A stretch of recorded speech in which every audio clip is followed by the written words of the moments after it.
Sure.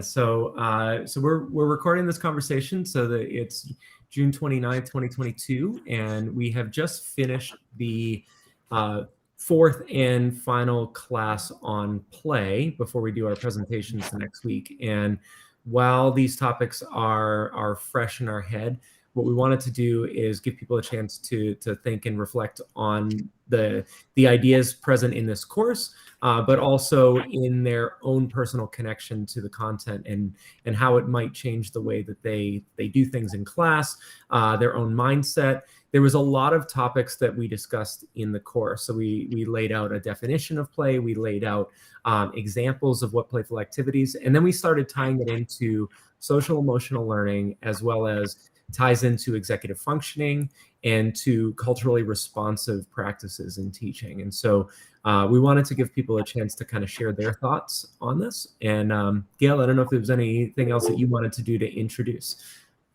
Dianne, we've already got ideas. Yeah, we have some ideas coming up already. Dianne, what are your thoughts? So I really enjoyed hearing the ideas that some of the middle school and high school teachers are incorporating into their teaching. Even though I teach first grade, two of my own kids are going into high school next year. And it just made me excited for their learning to see some of the things that like Warren talked about, or even you, Will, things that you're doing with your classes, like made me excited to think, I hope that teachers in my district are doing that for my students so that they are enjoying school and having some fun. And my kids don't tell me too much about what they do, but every once in a while I'll see things they bring home. And I know, teachers are involving more group work and freedom of like expression on how they want to create their final product of whatever their assignment is.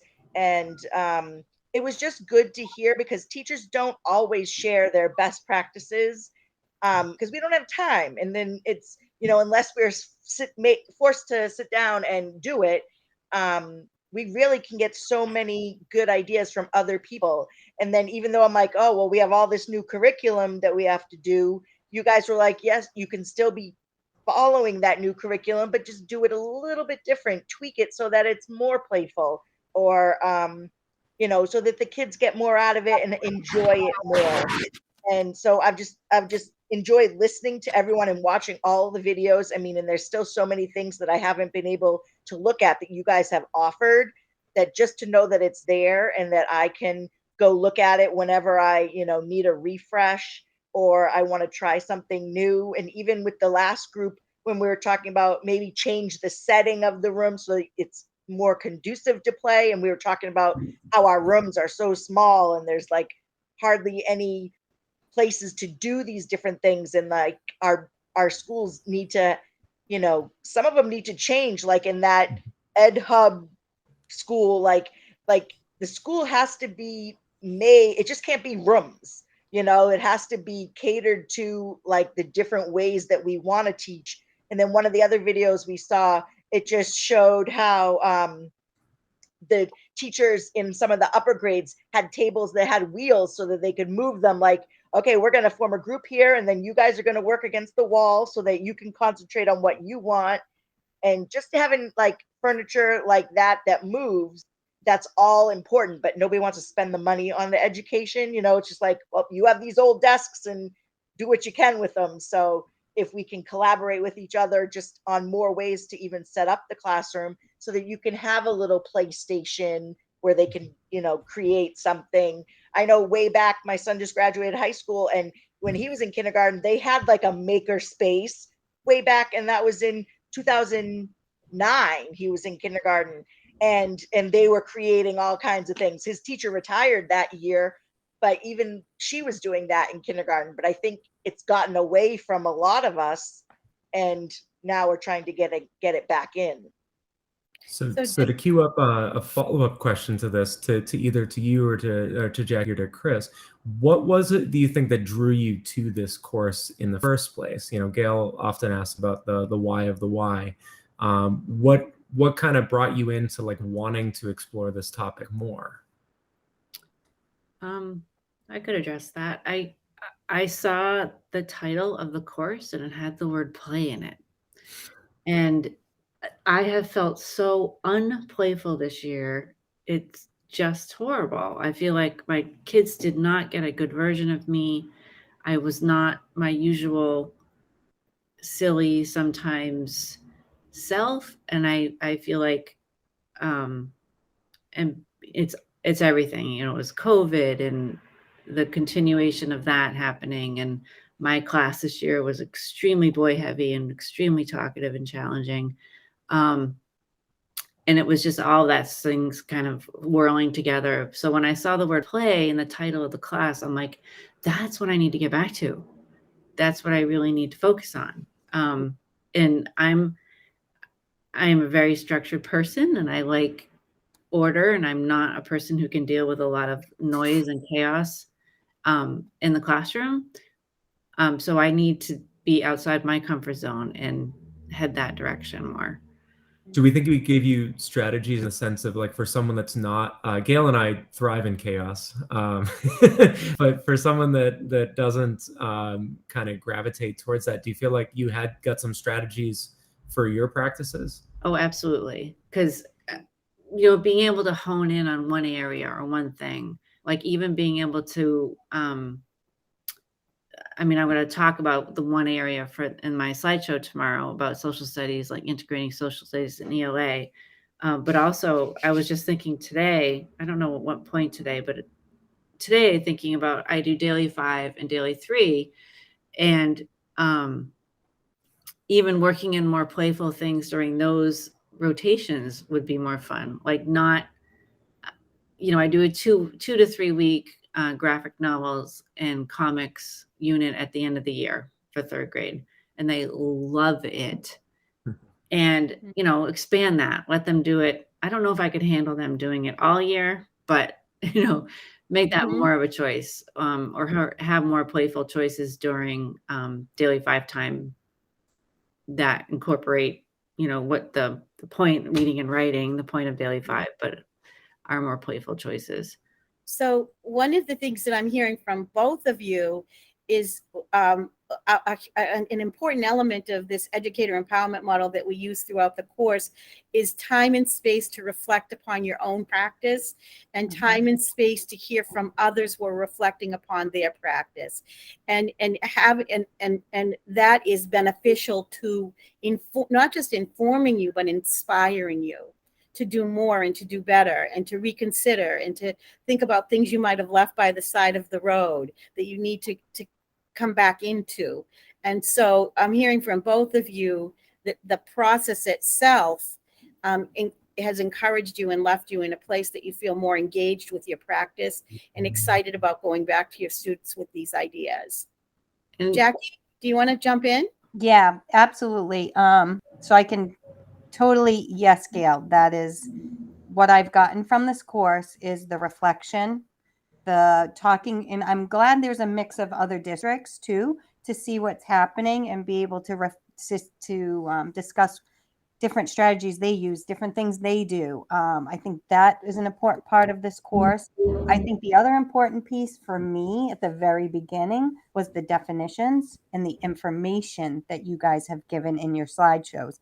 And Dianne, you said you can go back and look at it. And yes, we will have this information to always go back and refer to.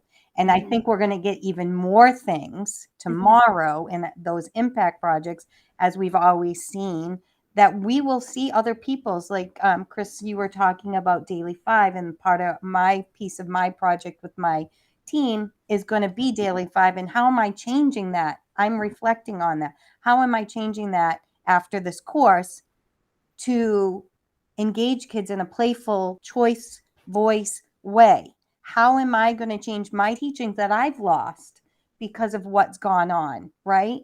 And that's what I'm getting from this course. And that's what I've learned, that I think huge piece of it was the reflection, was the camaraderie, the breakout rooms to have discussions about things. And they didn't always stay on topic. We might have stayed on topic, but then they veer off. It just is so important. And I can't wait till tomorrow to see what people bring, because that to me is like the accumulating kind of, here it comes, it's all put together, and we'll see what everyone is showing, from high school to kindergarten. I think it's going to be great and useful. That the culminating event is always the impact projects that always disassemble my mind and make me so happy and joyous about the kind of work that people do, playful work in this particular case. Very excited about tomorrow. Dianne, did you want to add something? Well, yeah, I didn't even think about that until Jackie said it. Like, everyone sharing their things tomorrow. It's like, oh my gosh, I'm going to get so many best practice ideas.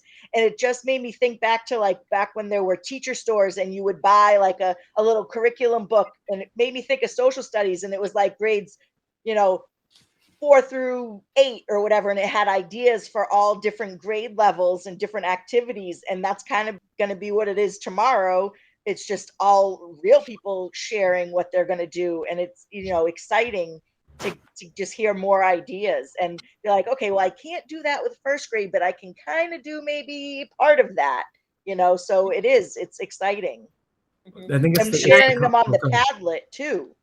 Oh, yeah. I think it's the culmination of your teacher empowerment model is what it is. It's that this is putting the power in the hands of teachers. In researching play and reading about play, what the big hang up that a lot of people seem to have in creating a seriousness drive is that for a lot of people, it feels hard to define, that people know what it is, but they have a hard time defining what it is. And this area has been well known for a long time of how beneficial this is for kids. But then the people that are promoting it, they often don't get taken seriously because they can't put a rigid definition in it. And when you can't put a rigid definition into something, then it generally means that someone can't monetize it and someone can't profit off of it. And you can't have a top line, do this, then this, then this, then this. It's where you actually start making change is people sharing what they do, connecting to it on their own, connecting to it from the basis of like how they come to this practice and sharing their ideas, which is exactly what we hope you get out of this. To empower you to take something, a little piece of what someone does, make it your own, and to roll with it. We don't need a rigid definition of something. We need kind of a shared understanding of the topic to basically be able to move forward. I think that's one of the things that is preventing a lot of schools from moving forward with it, is that they want to put it into like an IXL type model or a iReady model where you're quantifying discrete skill sets, and it's like this isn't discrete. This is a spectrum of behaviors and attitudes and feelings that move people in a particular direction. It's not like it's not a rigid thing. Right. I wish we could take this course though, and I think someone's doing it as one of their projects about the higher ups and letting them see the importance of it, letting them see the what you've put together in some of that Google slides. I'm actually gonna, if you guys don't mind, share with admin and say, can you just look at this and see like that slide, like that one connection I made today about, or it was yesterday, about where kids work harder, right? They in a playful mode, and playful, that definition doesn't mean they're playing a board game and it means that they're engaged in a different way. Yeah. They're engaged in a way that is going to make them think differently, work differently, be more engaged in the process. And practicing all of the skills. Yeah. Like all of the skills that we want them to do are there. Like we're worried about the social and emotional health of our students, and this is evolution's way of fixing that problem. Like we don't need to make this complicated. You let the kids play together and they develop social connections. They develop the ability to interact with people that are different from themselves. They develop the ability to share, to listen, to learn, to interact in a healthy way. And it's like, you don't need a complicated system to do that. Like all of that architecture is built into our brain, that all you just need to do is to get out of the way. Get out of the way. We've just been doing it. We've just been doing it in this course, doing exactly what you're teaching. You guys have had us as professionals doing it. where, and it maybe it's not a hands-on, but you've got the Padlet that we're the Kahoot. Those are ways that we're kind of mixing in a different way of learning. The breakout rooms where there's discussions and activities, and maybe we're not doing it, with we're doing it through a screen, but we're doing it. You guys have modeled that in this course while you're teaching it. Really, in my opinion. Glad you feel that way. We model empowerment because we believe that you have something essential to bring into the community, that if we leave it out, that the community is not whole. And that's part of the culturally responsive piece of this, and also the executive functioning piece of this. Each of us has a unique lens and experience that we bring in, and that there needs to be an opportunity for us to regard, legitimize, and embrace that, so that each person feels heard, and that there's the choice, voice, and shared power in the context of this model, even though it's virtual. Right. I actually think the virtual aspect is helpful for me, because I appreciate the fact that there's people from a lot of districts that I've never would have met. And it's so good to get out of your own little circle and hear from other people.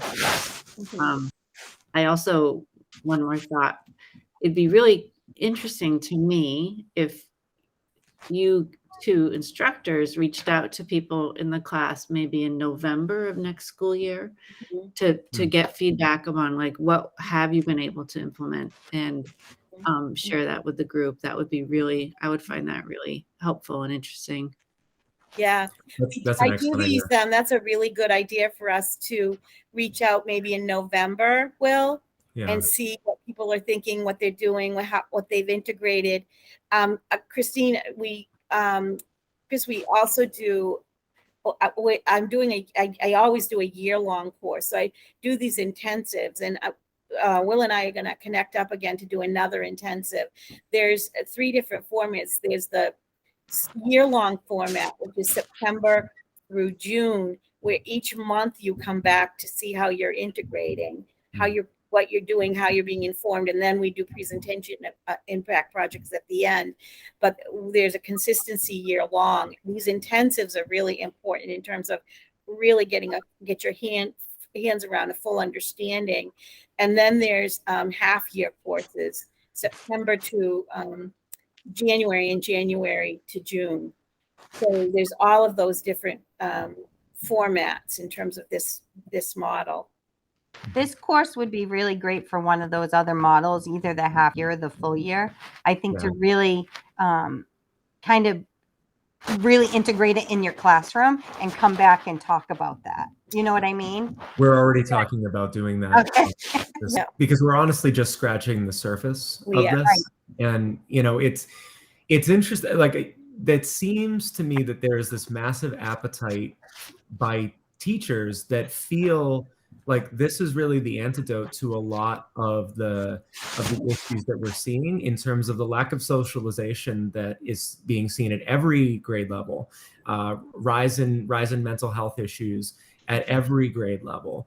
And it seems like teachers are really connecting with this as, an honest, real, actionable, evidence-based solution to so many problems that we're seeing, and why we do what we do. And for me, I do what I do because I want kids to have a fulfilling, meaningful life. Like, my overarching focus is not in terms of their academic achievement, but in terms of, do you have a meaningful life that you feel good about, that you can kind of go and, part of that is you want to be prepared for a career. But there's something in play that is addressing that so many of the academic interventions don't seem like they are really addressing the question of what is school for, and does your prescription for what you're prescribing to the students address really what is school for? And I feel like play does. I feel like play really addresses the what is school for. And I don't think that's a coincidence. I think that's 200,000 years of evolution that brought us from, in formation of this culture, that we have all this architecture in the brain, that this is how we develop, and this is kind of the natural state of development. So I don't know. I'm hoping in the projects that are presented for how to sell this at a higher level in terms of like more buy-in at a higher level. So I think the more people can, hit it from different angles into, saying like this is filling a deep need in the in the souls of our students, then maybe we'll be able to move the needle a little bit. Well, the good news on that, Will, is that in some districts that I've taught, like with Monty Tech and with Ash West, that people that, and sometimes in Lunenburg courses with the service learning courses, that we've had administrative come into the courses and be in the courses with us. And so I think that we should be promoting the courses, not just to educators. I do put on the syllabus for administrators as well, but for educators and administrators to be in the room having these discussions with one another. So that, because I think that some administrators are feeling the same kinds of frustration. I know that when I worked at Monty Tech, that the assistant superintendent of curriculum really completely bought into the Excel model and was promoting it with her leadership team and had paid for her leadership team to come to that course.